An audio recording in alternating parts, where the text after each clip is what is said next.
días, amigos televidentes. Bienvenidos a la emisión estelar del noticiero.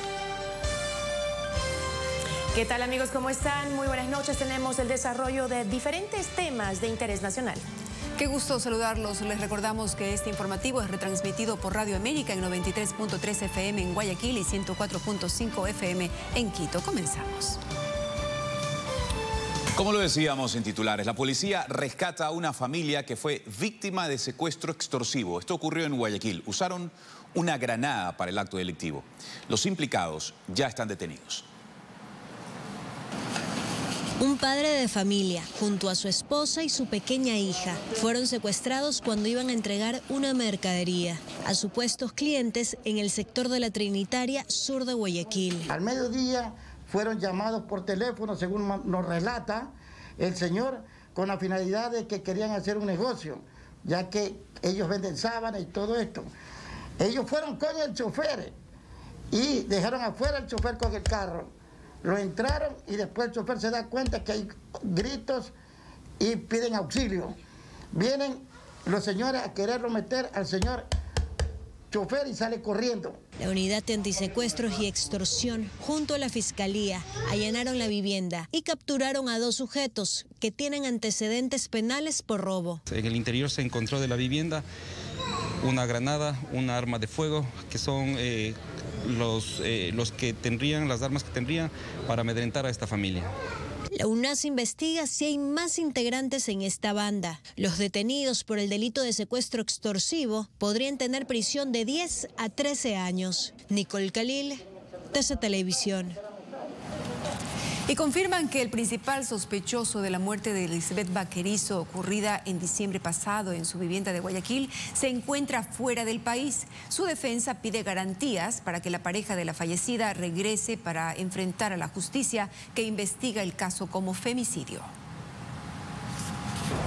Alexander Espinales, abogado de la familia Hermida Núñez, confirmó que Luis Javier, principal sospechoso de la muerte de Lisbeth Vaquerizo, se encuentra en calidad de prófugo de la justicia. El último lugar donde se lo ubicó él es en la ciudad de Bogotá, Colombia. Actualmente existe una orden de detención para investigaciones, tiene esa condición jurídica de prófugo y en el momento que se inicie la instrucción fiscal, entendemos que Fiscalía solicitará medidas también personales como la prisión preventiva. Espinales indicó que la prueba de luminol que realizaron los peritos de la Policía Nacional en el inmueble donde vivía la pareja, ubicado en Puerto Azul, confirmaron que existían restos orgánicos en diferentes partes de la casa. Puede ser sangre, puede ser otro tipo de fluidos corporales, principalmente en la zona del acceso a la casa, en el sector de la escalera, y se había expandido y todo eso fue recabado por el luminol. Espinales presume que la muerte de Lisbeth podría haberse originado en el lapso del mediodía y las 18 horas del 21 de diciembre y que durante todo ese tiempo Luis Javier cumplió con un itinerario que deberá ser verificado. Él tenía que cumplir un proceso de matriculación de un vehículo, fue a ver unos documentos, retorna a donde estaban los negocios de los familiares, se retira aparentemente a cumplir ejercicios físicos y la familia vuelve a conocer de dónde estaba él, cuando los llama, porque presuntamente había sufrido un robo en las calles Vacas Galindo y la 38, si no me equivoco. En cuanto a las heridas que fueron pegadas con brujita, el abogado señaló que eso no ocurrió en la vivienda. Eso se produce en algún momento cuando el cuerpo ya había salido. Finalmente, cuando le preguntamos qué habría ocurrido y por qué la diferencia entre los 2 certificados de defunción, esto fue lo que dijo. La situación aquí es clara que es una muerte violenta. Considerando lo que pudiera ser una cuestión accidental o no, igual era una muerte violenta. En el momento que los familiares perciben lo que ha pasado, se dan cuenta, inmediatamente se llama a los familiares de la persona fallecida. Cuando están todos reunidos, la persona de la funeraria, que es quien tiene experiencia en estos temas, les dice cuáles son las opciones a seguir. Existió una oposición rotunda de parte de la mamá de la víctima, especialmente a la autopsia. Entonces él le dice, tenemos otra opción, que es que se haga por medio de muerte natural con el certificado médico. Finalmente, indicó a las autoridades que para que Luis Javier Hermida Núñez retorne al país, deberá contar con las garantías necesarias del debido proceso para que su vida no esté en peligro. Vanessa Filella, TC Televisión. Y apresaron a un sujeto apodado Oscarito por tráfico de estupefacientes en un sector del noreste de Guayaquil, mientras que en Santo Domingo de los Áchilas apresaron a una mujer por trata de personas. Tenemos un resumen. La Fiscalía General del Estado y el Grupo UNAT de la Policía Nacional realizaron el operativo Redención en Santo Domingo de los Áchilas, que permitió la detención de una mujer acusada de reclutar y explotar sexualmente a adolescentes de 13 años de edad. Luego de golpearlas y amenazarlas, las obligaba a realizar los actos sexuales. En este momento nos encontramos en el procedimiento, la cual es la detenida puesta a órdenes de la autoridad competente. La acción de las autoridades permitió el rescate de una menor de 13 años. Una adolescente, hija de la acusada, también es investigada tras ser vinculada a este proceso. La detenida responde a los nombres de Hermelinda M., de 41 años de edad, y no posee antecedentes penales. Mientras en el sector de Bastión Popular, noreste de Guayaquil, fue detenido Óscar Candelario, alias Oscarito, de 22 años de edad, quien quiso evadir un control policial corriendo, pero fue aprehendido y en su poder se encontraron un bolso pequeño en cuyo interior habían 40 fundas pequeñas con una sustancia color blanquecina, presumiblemente cocaína, y 3 fundas cilíndricas con una sustancia color marrón que se presume era heroína. David Ruiz, TC Televisión. Volvemos a los temas del COVID. Más carrozas de funerarias llegan a diario al Hospital del Guasmo, en el sur de Guayaquil, mientras se incrementó a 200 las camas para pacientes COVID en el Municipal Bicentenario.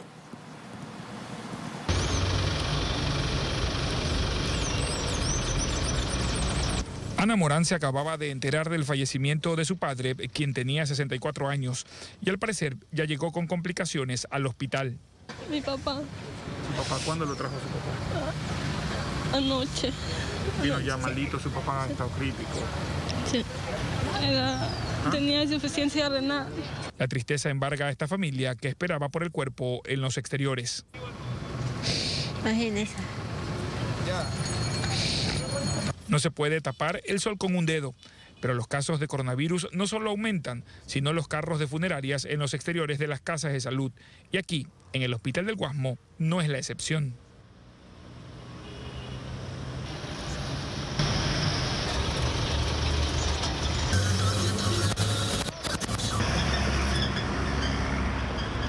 Los guardias son el filtro para estos trámites, según denuncian, pues hasta la garita no llega nadie del hospital para agilitar la salida de los cuerpos. Ya lo del diario, ver familias esperando con este clima indolente en las afueras. ¿Qué se puede hacer? Estamos aquí por los pacientes. Y estar en un ambiente así no es adecuado y a veces necesitamos respuesta, también somos seres humanos y necesitamos que alguien nos ayude, nos dé una información, nos puedan poner una carpa para poder estar, porque este sol nos afecta, nos hace daño también. Hay quienes, a falta de información, envían cartas para ver si con suerte se enteran de la evolución de sus pacientes. Mientras tanto, en el Hospital Bicentenario se incrementan a 200 las camas para pacientes COVID. De estas 200 camas, ¿cuántas se encuentran ocupadas? Bueno, tenemos el 60% de camas ocupadas entre hospitalización, cuidados intermedios y la unidad de estabilización crítica. Lo que preocupa es la cantidad de personas que son asintomáticas y que buscan hacerse una prueba. Que por favor, si están asintomáticos, se queden en la casa. Si han estado en contacto con sospechosos o confirmados, se queden en la casa hasta tener leve dificultad respiratoria, de pronto un poco de saturación de oxígeno, venir a los hospitales, tanto de toda la red pública como del Hospital Bicentenario. Se asegura que muchas personas llegan en estas circunstancias por pedido de sus propios jefes en sus lugares de trabajo. Mauricio Ceballos, TC Televisión. Ahí está la información, ahí están las imágenes, queridos amigos. Y debido al incremento de casos COVID en Guayaquil, el municipio adoptó otros sistemas de atención a pacientes en diversos sectores e implementó más camas en el Hospital de Monte Sinaí. Y tendrá 40 camas más si se ponen graves pacientes para terapia intensiva. En el Hospital Monte Sinaí, en Guayaquil. Semana por semana nosotros atendemos en total, por semana, entre puerta a puerta y puntos específicos como hospitales del día, a 170,000 personas por semana.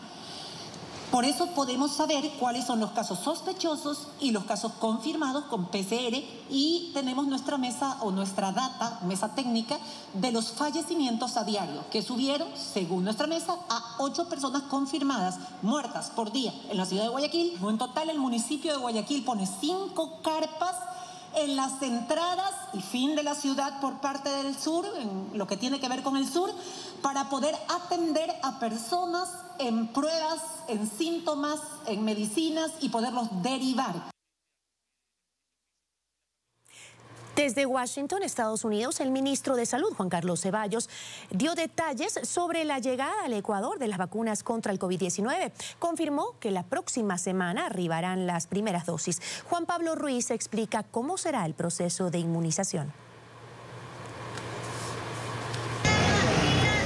Un estimado de 9 millones de ecuatorianos es parte de la población apta para la vacunación. Las primeras dosis para inmunizar a 25.000 personas llegarán desde Estados Unidos vía aérea al aeropuerto de Quito a partir de la próxima semana. Por eso somos, y esta es una cuestión importante, el segundo país en Sudamérica que va a recibir la vacuna. Las primeras dosis se aplicarán a médicos como Mauricio Pintado, que por su trabajo se expone más de 7 horas al día en las unidades de terapia intensiva. Nos dieron un cuestionario que llenamos vía virtual, en donde aclaramos todos los puntos que nos pedían. En total son 7 pasos para completar la vacunación. Se inicia con la confirmación de la cita en la que se debe aceptar los términos y condiciones. Las personas aptas deberán acercarse a uno de los 10.000 puntos de vacunación. Ahí recibirán una breve charla para luego ser inmunizadas. Tras recibir la dosis, deberán permanecer en observación. Por 30 minutos y finalmente el sujeto sale. La vacunación será gratuita y voluntaria, pero quienes reciban la primera dosis deberán comprometerse a la segunda. Desde Washington, las autoridades confirmaron que el país mantiene acuerdos para garantizar 18 millones de dosis, pero junto al ministro de Finanzas se buscará con Pfizer 2 millones más. Juan Pablo Ruiz, TC Televisión.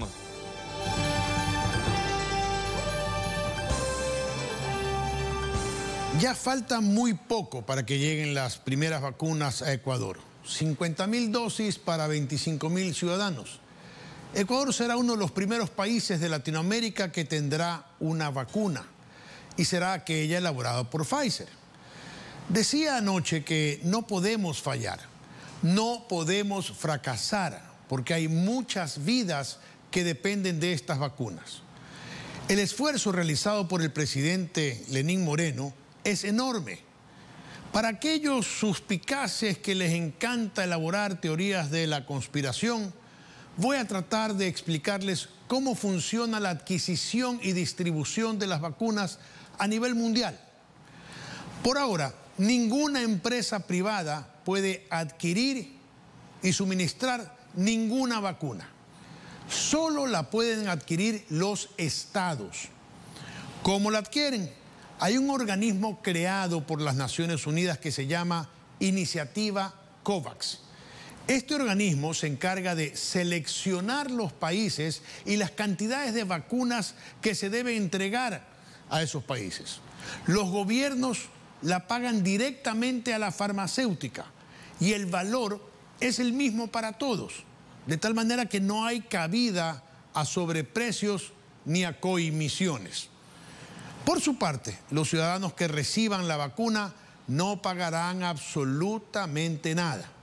La iniciativa COVAX también incentiva que estos países coordinen entre instituciones públicas y privadas la recepción, preservación, distribución e inoculación de las dosis de vacunas. Por ejemplo, Pfizer produce la vacuna y la envía a Ecuador por LATAM en contenedores especiales para mantenerla a menos 70 grados. Una vez aquí, se requiere mantener la temperatura con hielo seco. Para eso está la empresa Linde. Luego se requiere distribuirla. Aquí entran todas esas empresas como Difare, Fibeca, Farmaenlace. También se elaboró una plataforma para determinar quiénes recibirán la vacuna. Eso, por ejemplo, estuvo a cargo de TIA y del Banco del Pacífico. También hubo que realizar un plan de difusión ciudadana. Eso lo ha liderado la agencia de publicidad Norlop. Y para su inyección se han organizado cerca de 10.000 puestos en centros médicos privados y públicos. 10.000 profesionales del Ministerio de Salud serán los encargados de poner las vacunas. Cabe destacar que las empresas privadas están contribuyendo sin cobrar o cobrando únicamente los gastos. Es decir, el presidente ha logrado formar un equipo entre el sector público y el sector privado, que no puede fallar. Por eso, anoche mencioné que el ministro debe serenarse y enfocarse 100% a que este plan de vacunación tenga éxito, porque sobre sus hombros reposa la enorme responsabilidad de que este plan funcione. Seré el primero en felicitarlo si tiene éxito. Asimismo, seré su principal detractor si el plan fracasa. Continuamos. Y siguiendo con el tema del COVID, en el aeropuerto de Guayaquil, los viajeros que llegan desde diferentes países continúan sometiéndose a los controles rigurosos, como la presentación de la prueba PCR negativa. Además, a los viajeros les realizan pruebas rápidas de forma aleatoria. En el Mariscal Sucre de Quito también se intensifican los controles, haciendo respetar las medidas de bioseguridad, el distanciamiento social y todas las disposiciones que fueron presentadas por el Ministerio de Salud y aprobadas por el COE Nacional. En instantes, profesor... Cuidado cómo hable conmigo. ¡Cuidado! ¡Bájeme la voz! ¡Bájeme la voz! ¿Cómo lo escuchan? Profesor de Universidad Central que agredió verbalmente a estudiante renuncia al cargo. Además, una pareja a prisión por violación y secuestro de una mujer durante 9 años. Más adelante. Regresamos. No. Bájeme la voz. Gracias por continuar junto al noticiero. La papeleta de binomios para presidente y vicepresidente registra un error en un logotipo. Así lo denuncia la organización política Amigo. Al momento la impresión registra un avance del casi 50%. Esta es la papeleta oficial para elegir presidente con 16 binomios. Y en el casillero de la lista 16 se adjunta el logo de Mejor EC, que no corresponde al movimiento Amigo. Lo que aquí debió estar es de esta imagen. Un grave error que, según el analista electoral Esteban Ron, no deja otra opción que volver a cero. Parar ahorita el 47% que estaba hasta la mañana, corregir y seguir con ese 53% con el logo de Mejor. Y las otras, lamentablemente, serán desechadas para iniciar un proceso de reimpresión. Esto quiere decir que habría que reimprimir más de 6 millones de papeletas que al momento están impresas, ya que según el Código de la Democracia, cualquier otra alternativa para tratar de solucionar el problema sobre la misma papeleta sería tentatorio. No cabe una enmendadura porque sería una alteración a las seguridades de la papeleta. Este movimiento, que está vinculado al exasambleísta Daniel Mendoza, ahora detenido en la cárcel 4, mediante un comunicado ratificó que su logo ha sido cambiado por el CNE, colocando uno anterior, cuando se llamaba Mejor EC, lo cual causa un grave perjuicio a la organización política y a su candidato presidencial, Pedro Freile. La mañana de este miércoles, 3 de los 5 consejeros del CNE realizaron un recorrido con la prensa en la imprenta del Instituto Geográfico Militar para demostrar que tenían todo bajo control. El trabajo dentro del cronograma planificado y con las papeletas al ritmo que nosotros esperábamos. Se destacó que se acercaban al 50% de la impresión de 52 millones de papeletas. Para presidente tenían ya el 48%, para asambleístas nacionales 34%, asambleístas provinciales 90%, asambleístas del exterior 100% y la de parlamentarios andinos 0%. Las papeletas tenemos 3 niveles de seguridad. Tras detectarse el error en la papeleta presidencial, ningún consejero se quiso pronunciar. Gustavo Merino, TC Televisión. El Consejo Nacional Electoral dispuso la suspensión inmediata de la publicidad electoral de Alianza UNES, en la que aparecía Rafael Correa. El exmandatario no puede prestar su imagen por la sentencia de 8 años de prisión dictada en su contra por el caso Sobornos.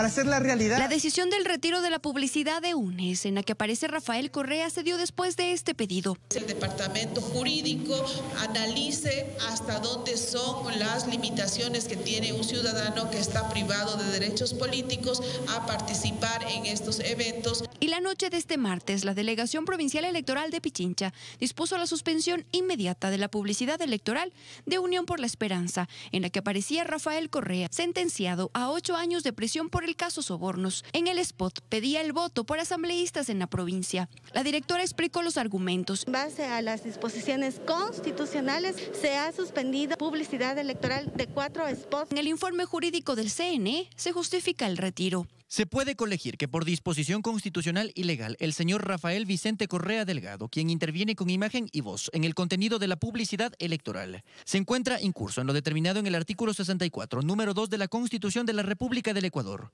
limitando así su participación. El vicepresidente del Consejo Electoral, Enrique Pitá, también se refirió a las prohibiciones en este caso. Causa precedente también para que las otras delegaciones provinciales sigan ese ejemplo. La orden de retiro de publicidad ya fue notificada a los medios de comunicación.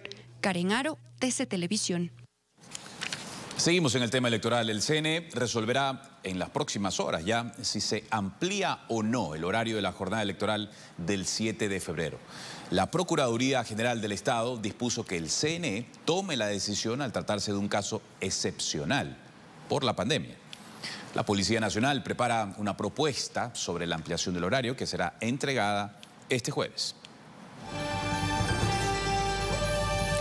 En instantes, 17 asesinatos en la provincia del Guayas en tan solo 13 días del 2021. Además, aumenta a 6 el número de fallecidos en accidentes de tránsito en Cotopaxi. Detalles en minutos. Seguimos informando.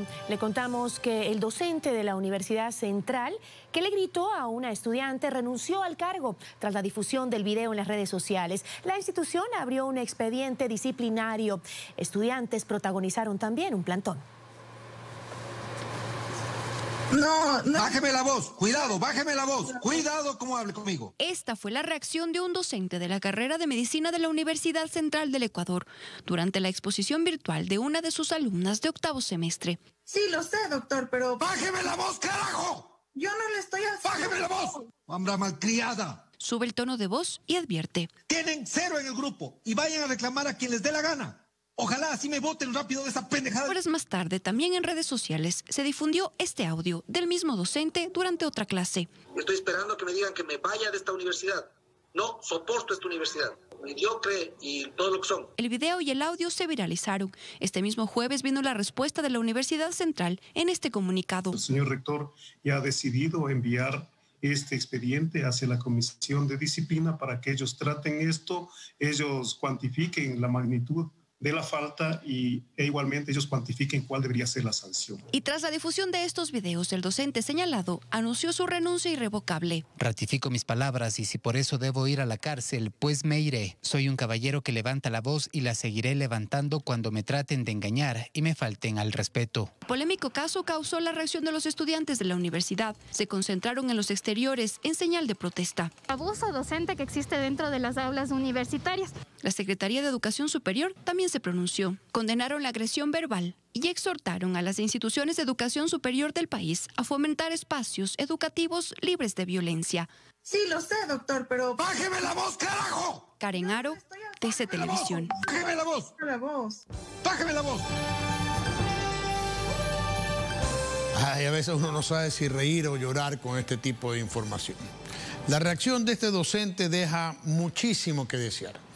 Es totalmente injustificable y amerita una sanción. No me gusta juzgar a nadie por un solo acto.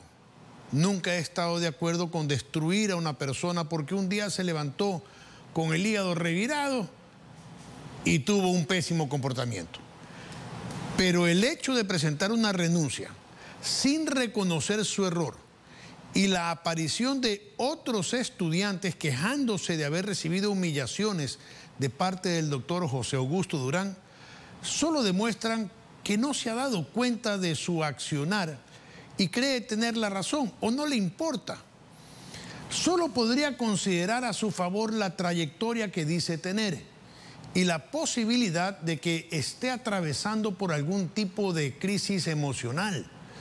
Después de todo, en esta pandemia, todos hemos recibido trastornos en la vida y muchísima gente se ha afectado. La Universidad Central ya ha tomado las respectivas medidas y se ha iniciado un proceso. Esperemos que, aunque haya renunciado, procedan a sancionarlo para que no lo repita en ninguna otra parte. Quiero destacar el temple del estudiante. Algunos piensan que debió enfrentar al profesor y mandarlo a callar de entrada, mandarlo al diablo, al primer grito. Si ella hubiera reaccionado de esa forma, quizás hoy las opiniones estuvieran divididas. El haber mantenido la calma fue lo mejor que pudo hacer. Ella trató de explicarle al profesor de la manera más educada las razones de la ausencia de su compañera. El mal educado fue el profesor. La alumna merece nuestra solidaridad por haber soportado el injusto y alevoso agravio sin perder su compostura. Mi admiración para ella. Rocío, qué caballero el doctor, ¿no? Increíble que estemos revisando estas situaciones y también nuestro abrazo y solidaridad con la estudiante, por supuesto. Ahora les contamos que el presidente Lenín Moreno anunció vía Twitter sobre un nuevo acuerdo internacional en el contexto de la pandemia. Publicó lo siguiente, abrimos comillas: Ecuador será parte del plan de vigilancia genómica global. Así se definió en una reunión con el doctor Anthony Fauci, director del Instituto de Enfermedades Infecciosas y Alérgicas de Estados Unidos, quien ha sido ratificado en su cargo por el presidente electo Joe Biden. Cerramos comillas. Jorge Cherres, director ejecutivo del IFCOR, compañía vinculada con la supuesta estafa millonaria a Lispol, compareció en la Comisión de Relaciones Internacionales de la Asamblea. Contó por qué su empresa propuso a Lispol terminar el contrato por inversión en bonos del Estado y devolver 327 millones de dólares. Sin embargo, el ministro de Gobierno, Patricio Pazmiño, cuestionó que hoy se quiera devolver esos recursos cuando está en marcha una investigación. En tanto, el director de Lispol dijo que están dispuestos a recibir el dinero, pero exigen que devuelva todo, es decir, más de 500 millones de dólares. Mayores reducciones.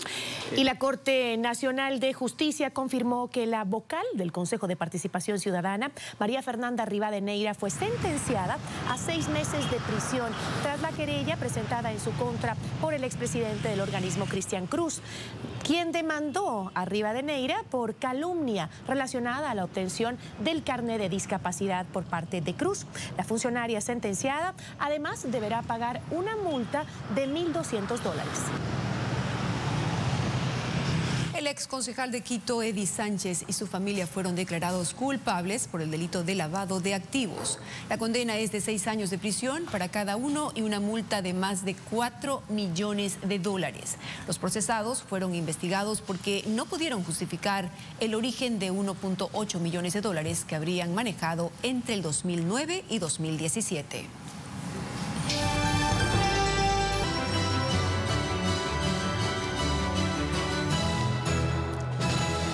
Seguimos. 8 países en América reportaron la otra variante del coronavirus detectada en Reino Unido a mediados de diciembre, en tanto que 2 informaron de haber identificado a la de Sudáfrica el mes pasado, según la Organización Panamericana de la Salud.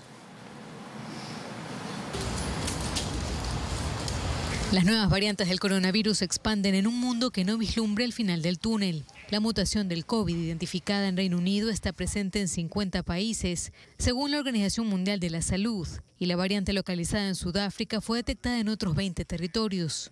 Esto mientras el mundo intenta atajar a duras penas una segunda oleada de la pandemia, con confinamientos, toques de queda y campañas de vacunación. La variante británica del COVID ya ha sido detectada en 8 países en América, entre ellos Brasil, Canadá, Chile, Ecuador, Jamaica, México, Perú y Estados Unidos. Mientras que Brasil y Canadá hallaron en sus muestras de laboratorio la variante de Sudáfrica, una tercera mutación originaria de la Amazonía brasileña y que Japón anunció haber descubierto el domingo. Está siendo analizada y podría tener un impacto en la respuesta inmunitaria. Cuanto más se extiende el virus, más ocasiones tiene de cambiar. Subrayó la OMS, que cree que surgirán más variantes caracterizadas por una mayor transmisibilidad. La pandemia del COVID ha causado al menos 1.963.000 muertos en el mundo y casi 92 millones de contagios. Solo en la última semana, 2,5 millones de enfermos se registraron en la región de las Américas, un récord desde el primer caso identificado en el continente hace casi un año. Estados Unidos, por su parte, es el país en el que el COVID ha dejado más muertos, casi 381.000, y más contagios, cerca de 23 millones. Con una media de 3 muertos por minuto, la nación registró un nuevo récord de fallecidos diarios, casi 5.000. Pamela Montilla, TC Televisión.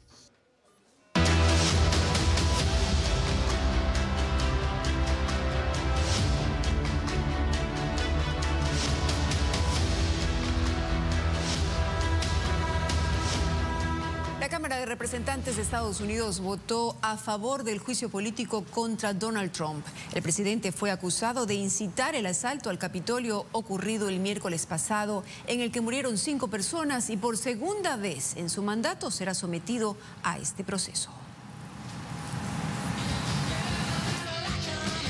Donald Trump se convirtió este miércoles en el primer presidente de Estados Unidos en ser sometido 2 veces a juicio político, luego de que la Cámara de Representantes votara a favor de la acusación de haber incitado a asaltar el Capitolio una semana atrás. La decisión final estará ahora en manos del Senado, que dará inicio al proceso que podría tardar semanas. Todos los 222 demócratas y 10 republicanos votaron a favor de este segundo impeachment histórico. En total, la acusación recibió 232 votos contra 197.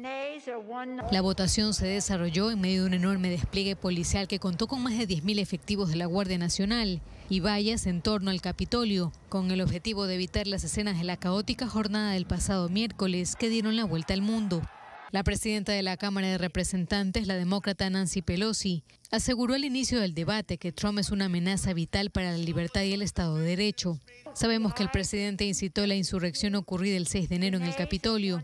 Debe irse, es un claro y actual peligro a la nación.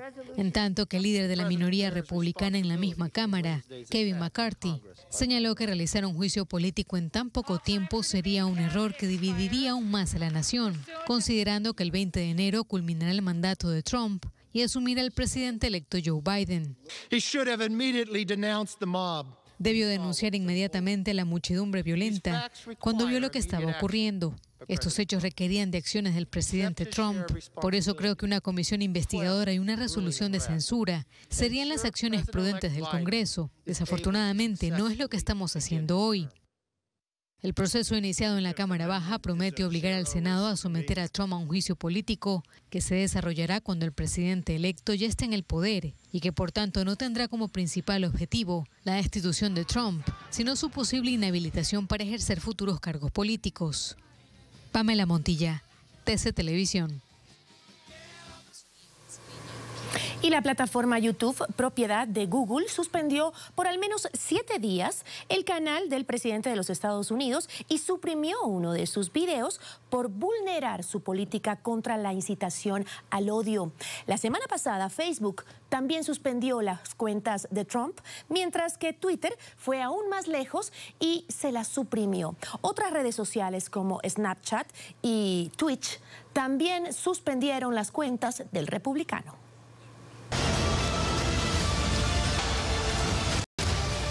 Excelente noche para todos, bienvenidos a La Roja. La semana registra otro hecho de sangre en Machala, provincia del Oro. Alias El Gato, quien tenía historial delictivo, fue acribillado cerca de una vivienda. Según la policía, obedece a un ajuste de cuentas por disputa territorial. Lo de siempre. El hecho de sangre se registró en el barrio 24 de septiembre, este de Machala, en momentos en que alias Gato estaba con otros amigos afuera de un domicilio, cuando inesperadamente llegaron sus verdugos a bordo de una motocicleta y les dispararon. O sea, primero se escuchó bala en la parte de allá y de ahí al rato, después escuchamos que sonó así como unas 8 o 10 balas, pero enseguida fueron las balas. De ahí cogió y vimos una moto, eran 3. La víctima fue identificada como Alex Torres Bello, alias El Gato. Raymond Kelal, jefe de la policía del Oro, indica que este asesinato se dio mientras el occiso presuntamente estaba comercializando alcaloide. Bueno, según versiones de los moradores indicaban de que ellos se dedicaban a la venta de sustancias sujetas a fiscalización y momentos que se encontraban ahí 3 personas. Pasa una motocicleta con 3 individuos y proceden a realizar disparos. En el lugar se hicieron presentes personal de criminalística y de NACED, quienes efectuaron el procedimiento de levantamiento de indicios que les permita dar con el paradero de los responsables de este nuevo hecho de sangre registrado en la capital orense. Una vez que se cometió el hecho, también cabe recalcar que inmediatamente las unidades especializadas se activaron y luego de unas horas pues procedieron a la captura de 2 personas que fueron plenamente identificados. El occiso ya registraba antecedentes penales por el delito de robo. Marta Contento, TC Televisión. Y en menos de 3 horas, así como lo escucha, 3 horas, 2 personas fueron asesinadas en Guayaquil y Daule. Los crímenes obedecen a temas del tráfico de drogas. Uno de los hechos fue grabado por cámaras de seguridad. En el fondo se observa que el joven venía corriendo y debido al disparo la víctima se desploma. Aparentemente el crimen de Jorge Quiñones obedece a un tema vinculado con el tráfico de drogas. Inicialmente nosotros presumimos que es una muerte selectiva, por cuanto quienes estuvieron a su alrededor nos supieron manifestar que el victimario utilizó la frase si ves como pagas. Entonces eso nos hace presumir que es un hecho aislado y selectivo. En todo caso, toda la información que nosotros recabamos como eje preventivo ha sido trasladada ya al subsistema investigativo para que ellos puedan realizar las indagaciones y determinar específicamente el móvil del hecho. De los sujetos que mataron a Jorge Quiñones solo se sabe que se movilizaban en una motocicleta. A la víctima al parecer lo estaban esperando para asesinarlo. El ciudadano había estado con otros amigos en el lugar, se había acercado una persona cubierta su rostro y había realizado los disparos. Eso es lo que por el momento tenemos. Y 2 horas más tarde, un sujeto que llegaba a su casa fue asesinado por sicarios. Todo ocurrió fuera de una ciudadela privada ubicada en la parroquia La Aurora, en Daule, provincia del Guayas.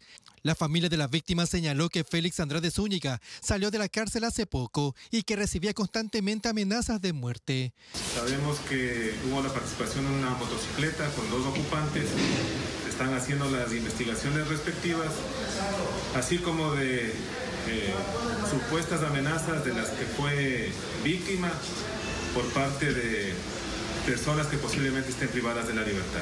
Según cifras de la Policía Nacional, en la subzona Guayas, que comprende 22 cantones, se registran hasta la fecha 7 muertes violentas, pero en la zona 8, que solo abarca Guayaquil, Durán y San Borondón, se contabilizan 10.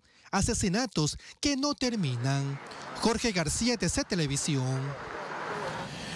No pasaron ni 12 horas de nuestro comentario de anoche y ya hubo 2 crímenes más cometidos por 2 delincuentes en moto. Alcaldes y alcaldesas del país que tienen la competencia de tránsito, en sus manos está regular la movilidad de las motocicletas con más de una persona. Si no lo hacen, después no se quejen de que la delincuencia está insoportable en sus ciudades. No le echen la culpa al ministro de Gobierno, ni a la policía, ni al presidente. Si bien es cierto que el gobierno central tiene la obligación de combatir a los delincuentes, ustedes tienen la gran oportunidad de colaborar y no lo están haciendo. Por lo menos no como es debido. Entregar camionetas y uniformes ayuda, pero impedir que los delincuentes se movilicen en moto es realmente una solución. No sé qué esperan.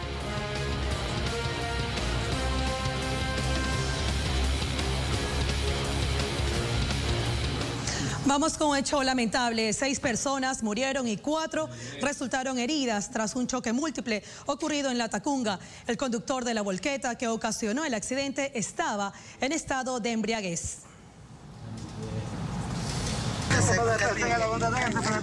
Luego del accidente, Alex C. intentó escapar. Fue capturado por la policía. La prueba de alcohol reveló que el chofer de 20 años conducía después de haber consumido licor. En completo estado de embriaguez se da la fuga. Producto de este accidente de tránsito resultan muertas 6 personas. El accidente fue a las 8 de la noche del martes. Heridos y fallecidos quedaron atrapados en los carros tras la colisión. Persona de sexo masculino, atrapada sus extremidades inferiores izquierda en el asiento delantero, presuntamente también el conductor. Los 4 lesionados fueron internados en el Hospital General de Latacunga. 2 permanecen en vigilancia, mientras que el chofer y otra persona salieron de la casa de salud. Lesiones de miembros inferiores, trauma craneoencefálicos moderados. En la morgue ubicada en el Cementerio General de Latacunga, los familiares de los fallecidos pidieron que este hecho no quede en la impunidad. Lourdes, esposa de uno de los fallecidos, pide ayuda. Su esposo era el sustento del hogar. Deja 3 hijos en la orfandad. Yo sí pido que se haga la justicia porque yo soy una madre pobre y no tengo. Rafael perdió a su hermano. Su sobrino es uno de los 4 heridos que dejó el triple choque. Ahí salimos a matar, pero de todas maneras tenemos que tener un control al volante, no manejar por manejar. En el Centro de Rehabilitación Social de Latacunga permanece el responsable del accidente. Por su imprudencia al volante podría ser sentenciado a más de 12 años de prisión. Fernando Escurra, TC Televisión. ¿Hasta cuándo? ¿Hasta cuándo, señores conductores, tanta irresponsabilidad? Han dejado a lo largo de años cientos, miles de familias en luto. Han perdido padres, han perdido madres, hijos, familias completas desmembradas, solo por la irresponsabilidad. Y vamos con otro hecho atroz. Una joven fue violada durante 9 años mientras permanecía secuestrada por su padrastro. Esto pasó en Puerto Quito, provincia de Pichincha. Se dictó prisión preventiva en contra del hombre y de la madre de la víctima, quien habría sido cómplice. La historia de Yamilet, de 24 años, sorprendió a la comunidad de Puerto Quito, en la provincia de Pichincha. En su entorno social, nadie conocía lo que ocurría con ella. Acudimos al recinto El Achiote, ubicado a 20 minutos de la cabecera cantonal, para profundizar en su historia. La vivienda estaba cerrada y fue allí que, bajo el régimen de abusos durante 9 años, según la propia víctima, procreó 3 niños con Manuel Jesús G., su padrastro, que este ni siquiera le permitía tener novio y convivía de igual manera con su madre. Cuando tuvo el primer niño sí nos sorprendimos, ya porque ya comenzaron los rumores así, de que era hijito del señor mismo. Sin embargo, la madre y el padrastro de la mujer fueron detenidos la noche del martes 12 de enero en un operativo entre UNACE, Policía Judicial y Fiscalía, bajo los cargos de delitos de violación y secuestro, como autor material y cómplice, por no haber denunciado el abuso en años y callar a costas de mantener su relación sentimental. Me duele en el alma, pero no sé qué voy a hacer. Para la familia del acusado era normal lo que ocurría, una familia feliz desde el inicio.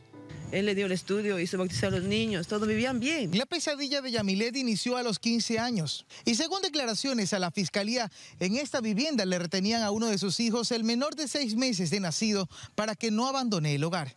Utilizaban a una de estas criaturas o a las 3 criaturas para que la persona, si es que tenía que salir de este domicilio, tenga que regresar.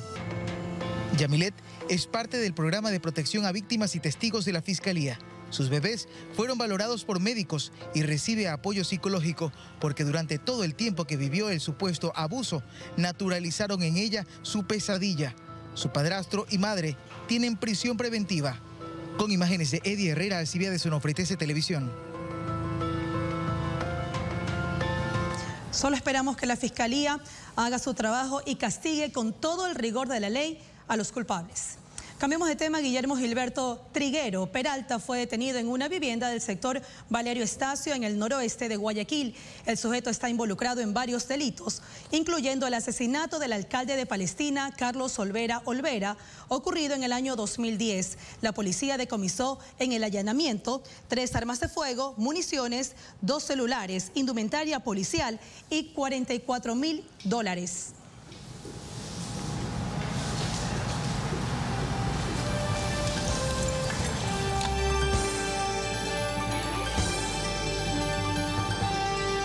Muy bien, queridos amigos, de esta manera concluimos. Como siempre, un gusto acompañarlos en esta hora de información. Gracias, que estén bien. Una buena noche para todos. Nos vemos mañana con más información.